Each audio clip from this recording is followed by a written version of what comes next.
Hello, je suis ravie de vous retrouver aujourd'hui dans cette nouvelle vidéo pour vous faire un Get Ready With Me spécial pour la rentrée, donc c'est parti. Donc la première chose que je vais commencer par faire, c'est d'appliquer de l'anti-cerne et du correcteur. Donc avec le même produit, je trouve qu'il est top pour les deux options, il camoufle très bien les deux. Donc au moins voilà, c'est un petit peu multifonction. Et du coup j'ai décidé de ne pas mettre de fond de teint pour rendre le teint beaucoup plus léger. Donc je l'estompe avec ce pinceau que je trouve très bien. J'ai un petit peu délaissé le Beauty Blender ces derniers temps. Je suis revenue un petit peu à la base avec les pinceaux et je me rends compte que c'est vraiment le rendu que je préfère.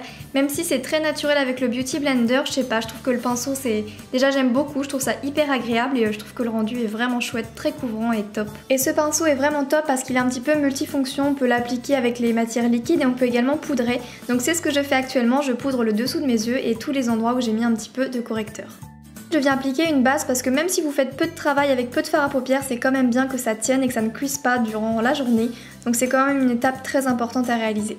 Pendant que la base sèche, je vais commencer par faire mes sourcils, enfin non, je vais complètement faire mes sourcils, c'est beaucoup mieux, avec la Deep Brow de Anastasia Beverly Hills. Donc après vous n'êtes pas obligé de le faire, hein. Toutes les étapes sont facultatives, mais c'est vrai que moi j'ai les sourcils qui sont un petit peu clairsemés et pas très uniformes, du coup c'est vrai que j'aime vraiment beaucoup faire cette étape. Ensuite j'ai ressorti un petit peu ma palette Christmas in New York je crois, oui c'est ça, in New York de Too Faced. Et du coup je vais commencer par appliquer un beige sur toute la paupière mobile pour unifier comme d'habitude et pour faciliter le travail.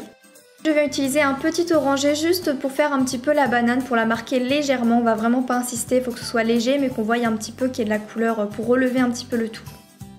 Ensuite j'applique très légèrement cette couleur qui est assez lumineuse, donc on y va vraiment légèrement pour que ça soit beaucoup plus lumineux et assez gai du coup, mais pour pas que ce soit trop marqué, pour pas trop en faire. Et ensuite on va simplement faire un petit ras de cils inférieur comme un léger liner avec un fard marronné un petit peu foncé. Donc j'ai appliqué tout d'abord le premier marron et en fait je me suis dirigée vers le deuxième parce que c'était pas assez marqué. Du coup on vient faire comme un petit semblant de liner et on vient recourber ses cils après. On vient appliquer son mascara et moi c'est le Better Than Sex de Too Faced. Je le trouve très bien parce qu'il apporte volume, longueur, noirceur et...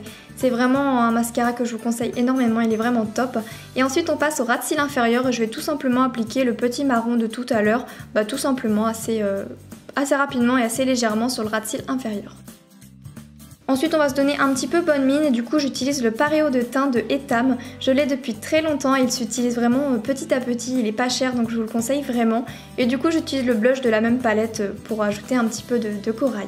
Pour les lèvres, j'avais commencé avec ce crayon là de Huda Beauty et finalement vous allez voir que bientôt, tac, voilà, j'ai changé d'avis et j'ai utilisé un Kylie ensuite parce que je vais uniquement porter du crayon. Je trouve ça aussi sympa d'utiliser que du crayon, ça définit super bien et ça, je sais pas, je trouve que la texture change un petit peu et je trouve ça plutôt sympa. Et donc voilà pour le maquillage, vous auriez pu également porter juste du mascara. Moi c'est vrai que j'aime bien faire un petit semblant de ras de cils inférieur, je trouve ça hyper joli mais chacun adapte après à ses besoins. Pour la coiffure, vous allez voir que ça va être très simple. Je vous assure que là pour cette rentrée, je vais me mettre un objectif d'apprendre à me coiffer un peu mieux avec un peu plus de méthode. Du coup là j'ai juste fait une demi-queue de cheval en fait sur la partie supérieure de ma tête. Je trouve que c'est une coiffure très facile à réaliser, mais aussi très bien pour la rentrée parce que ça vous dégage un peu le visage et en même temps c'est simple donc je trouve ça pas mal. J'ai mis également des toutes petites créoles, j'en ai de toutes les tailles vous le savez, puis là j'avais envie de petites créoles. Et du coup pour la tenue, le haut vient de chez Zara, je crois qu'il m'a coûté 9€ ou 10€, je ne sais plus exactement. Le jean également vient de chez Zara, je l'avais eu en solde à 15€ cet été. Mes chaussures ce sont des baskets Nike que j'ai eues sur Azos et mon sac à dos c'est un sac Graphea. Donc voilà pour cette tenue assez simple, vous pouvez rajouter également une petite veste et on est vraiment super confort. Et donc voilà pour cette vidéo, j'espère vraiment de tout mon cœur qu'elle vous aura plu. Si c'est le cas, n'hésitez pas à mettre un petit pouce vers le haut et un petit commentaire, ça me ferait super plaisir. Je vous fais plein d'énormes bisous et je vous retrouve très vite pour une prochaine vidéo. Bisous!